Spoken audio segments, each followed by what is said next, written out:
আজকে আমার বাড়িতে হঠাৎ করে আমার ছোটবেলার বান্ধবীগুলো চলে আসলো, এসে আবার বলে দিল বড়লোকি খাবার খাবে। আমার বিয়ের সময় কম দামি একটা গিফট দিয়ে তো পালিয়ে গেছিলিস, তুই আবার বড়লোকি খাবার খাবি? দাঁড়া, তোর দেখাচ্ছি মজা। তাই আমিও ফাঁকিবাজি একটা কাটলেট বানিয়ে দিলাম। এখানে রুই মাছ নিয়ে নিয়েছি, 2 পিস পেটির মাছ ছিল, সেটাকে পিস করে কেটে নিয়েছি আর খোসাগুলো ছাড়িয়ে নিয়েছি, মানে ছালটাকে ভালো করে বটি দিয়ে বের করে নিয়েছি। এবারে একটা মিক্সিং জারের মধ্যে নিয়ে নেবো 1 মুঠো ধনে পাতা, আদা রসুন নিয়ে নেব, তারপরে নিয়ে নেব 1 মুঠো পুদিনা পাতা, স্বাদ মতো লবণ, অল্প একটু জল দিয়ে একটা পেস্ট রেডি করে নেব। এদিকে মাছের মধ্যে লবণ নিয়ে নেব, তারপরে 2 চামচের মতন ভিনিগার দিয়ে দিচ্ছি। এবার মাছটাকে একটু আঁশটা গন্ধটা বেরিয়ে যাবে। মাছের মধ্যে ভিনিগার আর লবণ দেওয়ার পর দেখো অনেকটা জল বেরিয়েছে, জলটাকে আমি বের করে দিচ্ছি। এইভাবে একটু বের করে দিলে বেরিয়ে যাবে।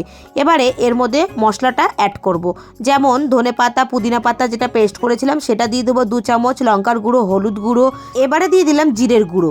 জিরের গুঁড়ো দেওয়ার পর একটা ডিম দিয়ে দেবো, ডিমটাকে ফাটিয়ে নিচ্ছি।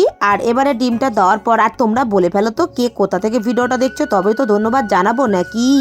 এবারে স্বাদ মতো লবণ দিয়ে দিলাম। এবারে ভালো করে মশলাটাকে মাছের মধ্যে মাখিয়ে নিতে হবে। এখানে আমি একটু গোলমরিচের গুঁড়ো দিয়েছি, তোমরা চাইলে দিতেও পারো নাও পারো, স্কিপ করতেও পারো। এবার এটাকে ভালো করে মেখে নিলাম, একটু ব্রেড ক্রাম্বস নিয়ে নিলাম, তার মধ্যে গোলমরিচের গুঁড়ো, স্বাদ মতো লবণ আর দিয়ে দিলাম লঙ্কার গুঁড়ো। একটু ঝাল ঝাল না হলে বেশ ভালোই লাগে না খেতে। গ্যাসের উপরটা কড়াই বসিয়ে দিয়েছি, বেশ কিছুটা সাদা তেল গরম করতে দিয়ে দিলাম। আর এইদিকে আমি একটু গরম মশলার গুঁড়ো দিয়ে দিলাম, এতে টেস্টটা আরও বেশি ভালো হবে, তার জন্য আমি একটু গরম মশলার গুঁড়ো দিয়ে দিলাম, তাহলে এটা খেতে দারুণ লাগে।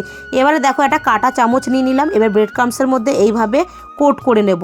আমি কিন্তু কোনো রকম চামচ লাগাইনি, হাত দিয়ে এটাকে কোট করে নিয়েছি। গ্যাসের উপরে যে তেলটা গরম করতে দিয়েছিলাম সেটা গরম হয়ে গেছে, একটা করে দিয়ে এপিট উপিট করে লাল লাল করে ভেজে নিতে হবে।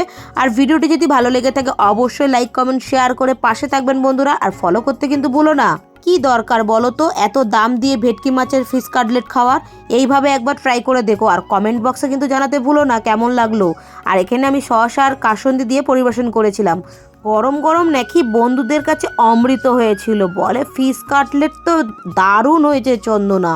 খাওয়ার নেশায় ছেমড়িরা বুঝতেই পারিনি এটা ভেটকি মাছ না রুই মাছ। আমারই ভালো না বুঝতে